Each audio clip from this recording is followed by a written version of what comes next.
이번 시간에는 템퍼링에 대해서 알아보도록 하겠습니다.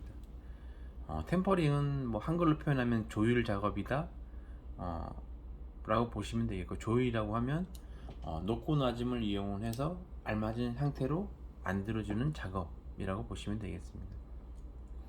템퍼링은 초콜릿에서 짧게 표현하면 한마디로 온도 조절 작업이다.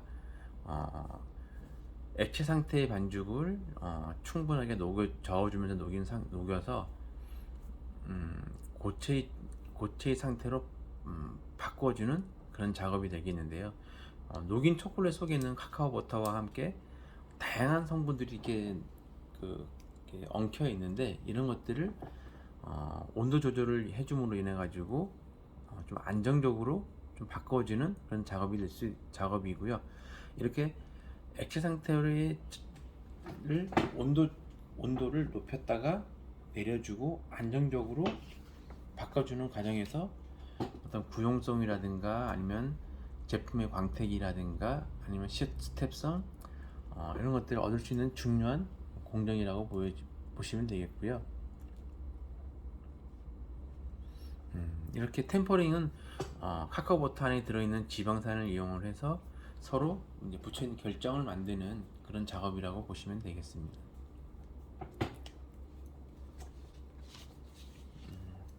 그 카카오버터가 가지고 있는 결정의 구조를 보면 뭐 예를 들어 감마 결정, 알파 결정, 베타 프라임 결정, 베타 결정, 이런 결정의 형태로 나타나게 되는데요.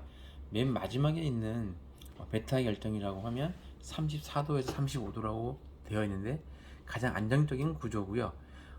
뭐냐면 이 베타 결정은 결정이 되었을 때 우리 그 사람의 체온보다 조금 낮은 온도이기 때문에 사람의 입속으로 들어왔을 때 가장 안정적으로 녹을 수 있는 그런 결정의 온도가 베타 결정이 되겠습니다. 초콜릿 내부의 그 카카오버터가 구조가 속에 들어있는 성분들하고 다양한 어떤 그런 결정체로 존재를 하게 되는데요. 이렇게 온도 조절, 각각의 초콜릿에 따라서 온도가 나중에 다시 설명을 드리지만 다크 초콜릿, 밀크 초콜릿, 화이트 초콜릿에 맞게끔 온도 조절을 해 주어야지 되는데요. 이렇게 온도 조절하지 않으면 결정체가 좀 일정하게 존재해야 되는데 너무 불규칙적으로 존재를 하다가 보면은 식감이 저하된다든가 아니면 여러 가지 요인들로 인해서 광택이 사라진다든가, 무엇보다도 소비자의 어떤 그 식감이라든가 이런 것들을 떨어뜨릴 수 있는 부분들이 있기 때문에 템퍼링 작업은 여러 가지 광택이라든가 식감이라든가 다양한 그런 것들을 향상시킬 수 있는 기본적인 조건이라고 보겠습니다. 이렇게 초콜릿은 템퍼링을 하지 않으면 이게 그 응고되는 과정에 있어 가지고 다양한 스타일이나 다양한 타입으로 나타나게 되는데요. 이것은 무엇이냐면 굳는 데까지 시간이 필요하긴 하지만 알맞게 템퍼링 됐을 때의 응고되는 온도와 알맞게 템퍼링 되지 않고 그냥 일정한 시간 내에 굳어야 되는데 그 시간을 지나서 굳었을 때 나타날 수 있는 특징들, 예를 들면은 블룸 현상이 나타난다든가 이런 것들이 나타날 수 있기 때문에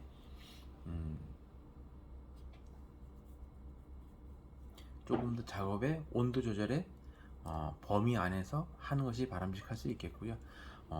또 템퍼링이 되었다라고 했을 때 하더라도 작업이 이루어지면서 시간이 경과함에 따라서 온도가 템퍼링의 그 기준을 벗어났을 때에는 과감하게 작업을 정지하고 다시 한번 템퍼링을 하는 것들이 바람직할 수 있는데요. 예를 들어서 고체 상태의 약 18도나 25도 정도의 고체 상태의 초콜릿을 가지고 각각의 초콜릿에 대해서 기본적으로 그냥 초콜릿을 녹이는 온도, 온도를 떨어뜨려서 냉각시키는 온도, 우리가 실질적으로 사용을 해서 제품을 완성하는 온도, 이런 것들에 대해서 한번 표를 보고 설명을 하도록 하겠습니다.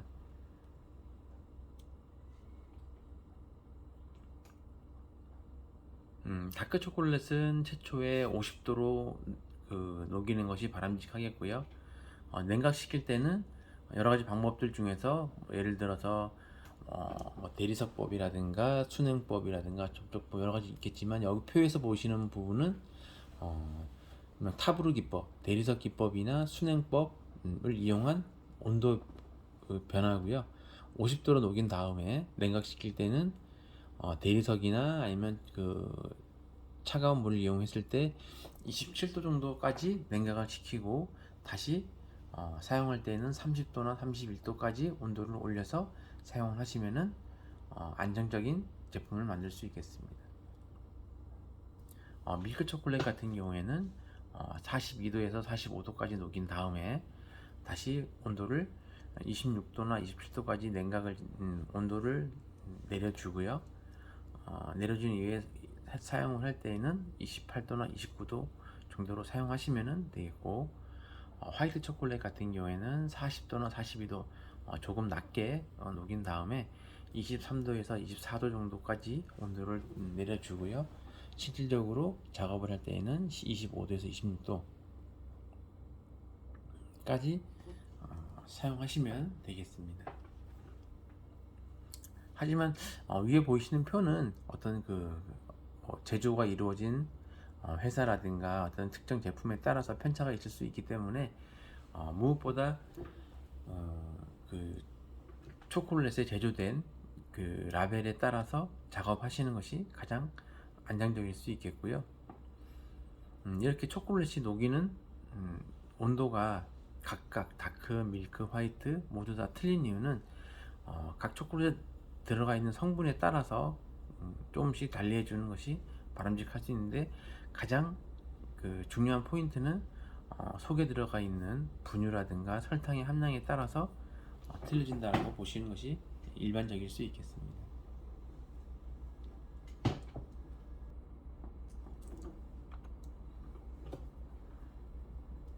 다음은 작업 환경에 대해서 설명을 드리도록 하겠는데요. 템퍼링을 한 작업이 이루어질 때에는 여러 가지 작업들이 이루어지는 곳도 가능할 수는 있겠지만, 가능하면 초콜릿 작업을 할 수 있는 전용 공간에서 하는 것이 바람직할 수 있겠습니다.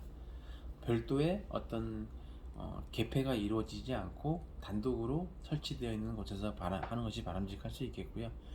실내 온도는 예를 들어서 한 18도에서 23도 정도의 온도가 이상적일 수 있겠고요.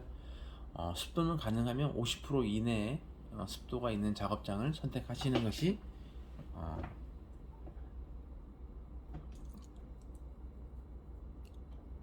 좋겠습니다. 위에 보이는 온도라든가 습도를 벗어나는 곳에서 작업을 할 때에는 여러 가지 습도라든가 아니면 주변의 온도에 따라서 템퍼링이 제대로 됐다라고 하더라도 그 이후의 작업에 의해서 좀 완성도가 떨어지는 그런 상황이 될 수 있기 때문에 작업 환경이 무엇보다도 중요할 수 있겠습니다. 특히나 여름철 같은 경우는 온도를 떨어뜨리기 위해서 에어컨이라든가 이런 냉방기를 많이 사용을 할 텐데요. 이런 에어컨 바람이나 이런 것들이 제품에 미치는 영향이 많을 수 있기 때문에 어떤 가림막이라든가 이런 것들을 활용을 해서 에어컨 바람이 바로 닿지 않게끔, 또 작업할 때도 마찬가지지만 어떤 만들어진 제품을 보관을 할 때에도 에어컨이 제품에 미치는 영향이 상당 부분 높다는 것을 제 경험상 볼 수 있었고요. 그렇다 보니까 지나치게 바람 세기가 세거나 바람이 직접 닿지 않는 것에 작업하는 것이 중요할 수 있겠습니다.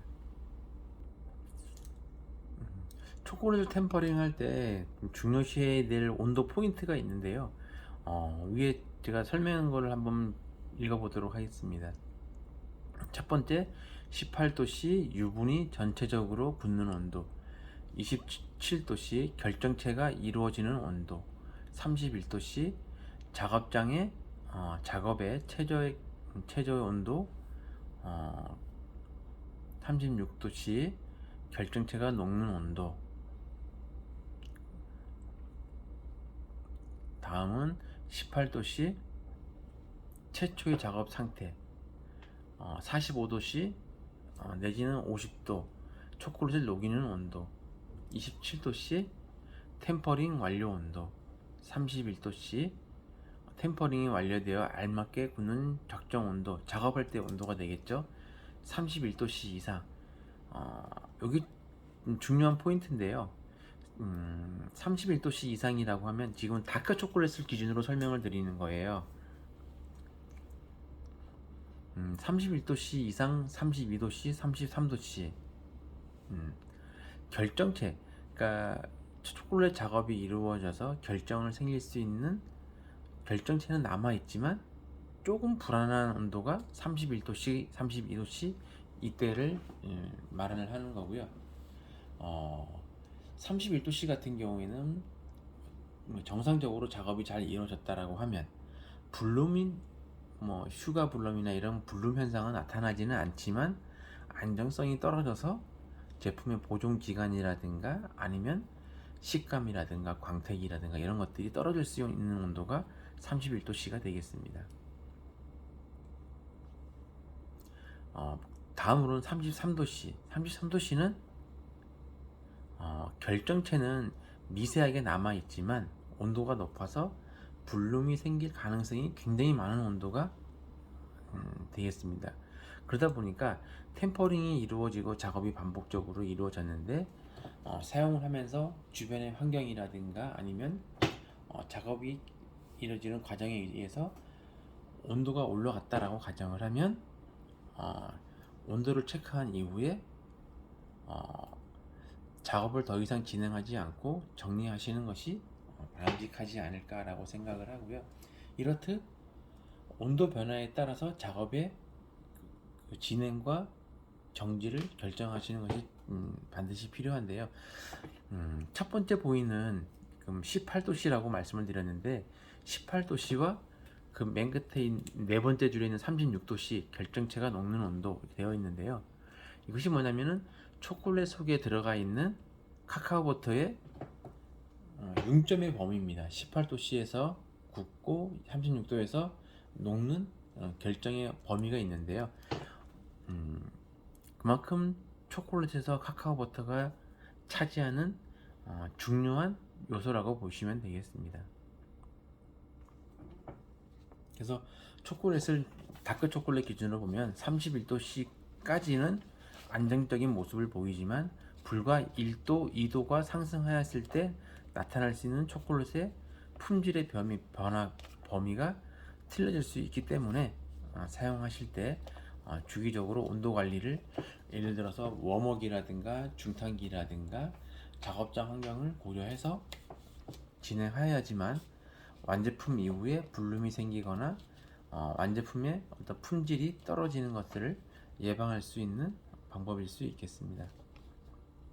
이렇듯 초콜릿에서 일어날 수 있는 온도의 어떤 기준이라든가 온도의 변화 그리고 선택해서 사용해야 될 온도에 대해서 조금 더 주의 깊게 생각하시는 것이 중요하겠습니다.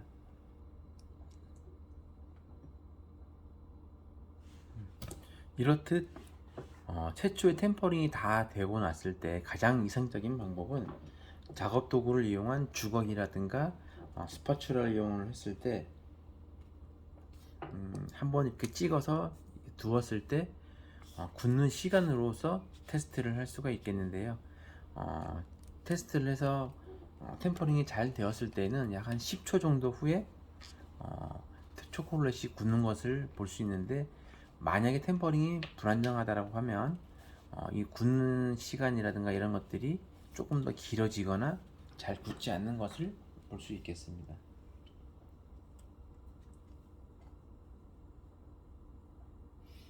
이렇듯 템퍼링이 잘 안되는 상태에서 무리하게 작업을 진행했을 때에는 예를 들어서 재작업을 진행을 한다든가 아니면 몰드 작업 인형 틀에다가 초콜릿을 부어서 제품을 만들어내는 이런 몰드 작업을 할 때에는 어떤 초콜릿이 그 온도 변화에 의해서 응축하는 원리를 이용해서 초콜릿 몰드에서 빠져야 되는데 템퍼링이 되지 않았을 때에는 이런 성질이 줄어들기 때문에 몰드에서 떨어지지 않을 수도 있기 때문에 조금 더 많은 시간을 투자할 수 있는 부분들이 있어서 템퍼링이 완벽하게 잘 됐을 때 다음 작업을 진행하시는 것이 바람직할 수 있겠습니다.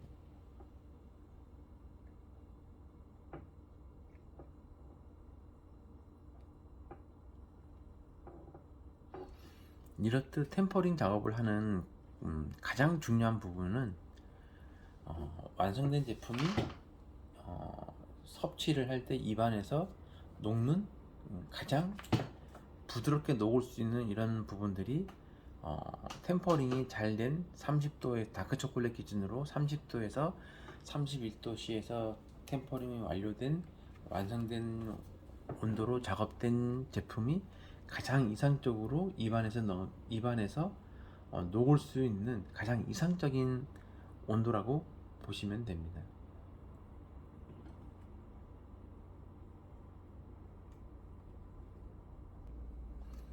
다음으로는 일반적인 그 초콜릿의 온도 조절법, 템퍼링 기법에 대해서 한번 살펴보도록 하겠습니다. 기본 일반적으로 타브르 기법, 순행법, 접종법 이 세 가지 방법을 많이들 사용을 하는데요. 타브르 기법은 그 작업대 위에 온도 조절이 가능한 대리석을 이용해서 그 펼쳤다 모았다를 반복해서 할 수 있는 방법일 수 있겠고요. 순행법은 말 그대로 물을 이용한 온도 조절법이라고 보시면 되겠습니다. 접종법은 녹인 초콜릿에다가 잘게 다진 초콜릿을 넣어서 온도를 맞추는 방법을 접종법이라고 하고요. 세 가지 그 템퍼링 기법에 따라서 사용하는 방법이나 특징이 조금씩은 틀릴 수 있는데요. 뭐 장단점이 다 가지고 있습니다. 그래서 적절하게 어떤 그 작업의 특징에 따라서 달리 사용하시면 효과적으로 사용하실 수 있겠습니다.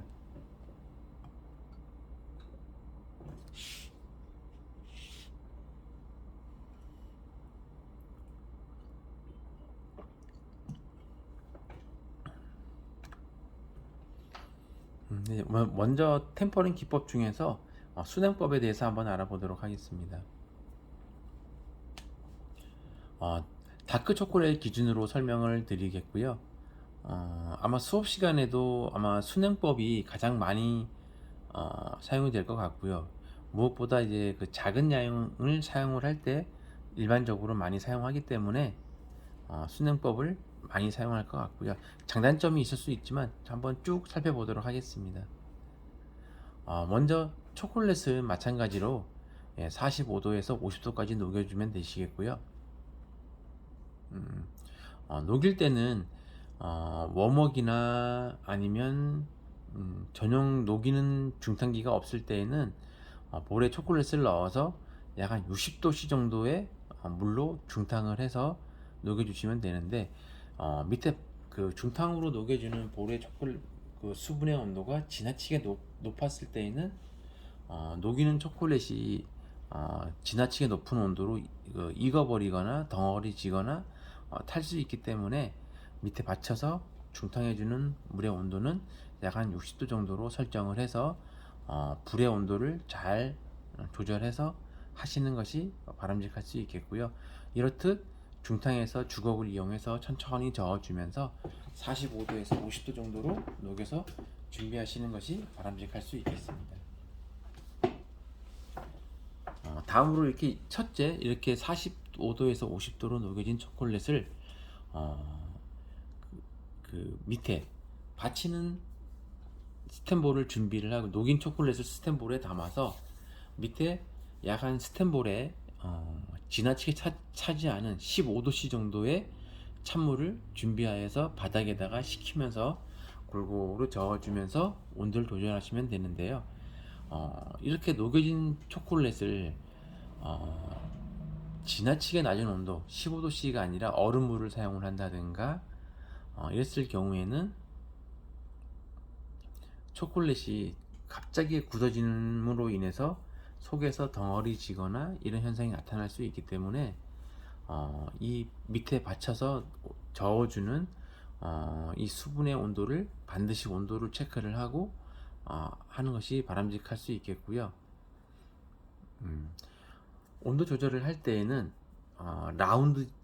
라운드가 되어 있는 고무 주걱을 이용을 해서 스텐볼의 바닥을 문지르듯이 저어주면서 덩어러지지 않도록 저어주시는 것이 좋겠고요.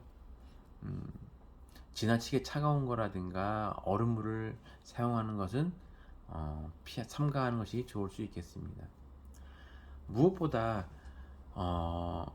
녹인 초콜릿이 약 45도 이상이고 밑에 받쳐지는 수분의 온도가 15도이기 때문에 온도의 편차가 있습니다. 온도 편차가 있어서 수분이 직접 닿는 부분이 발생하기 때문에 계속 그 바닥에 담겨진 상태로 저어주는 것이 아니라 중간중간 넣었다 뺐다를 반복하면서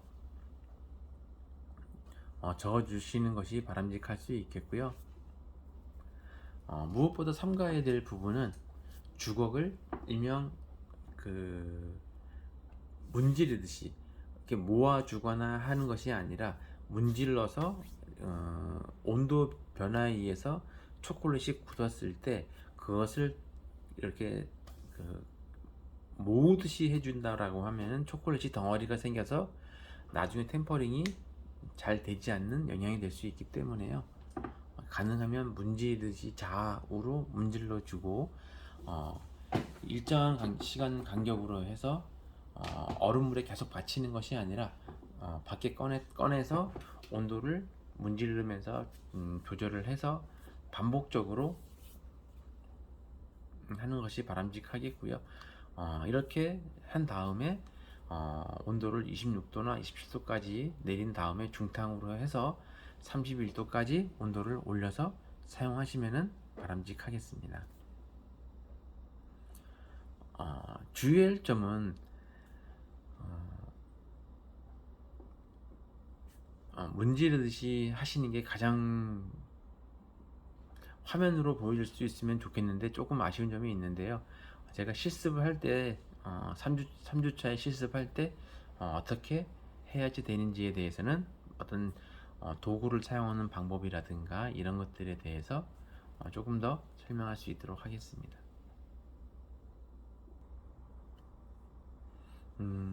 이로써 순행법의 가장 좋은 장점이라고 하면 어떤 공간의 제약을 받지 않고 작은 양의 초콜릿을 좀 신속하게 좀 작업을 할 수 있다는 그런 장점이 있을 수 있겠고요.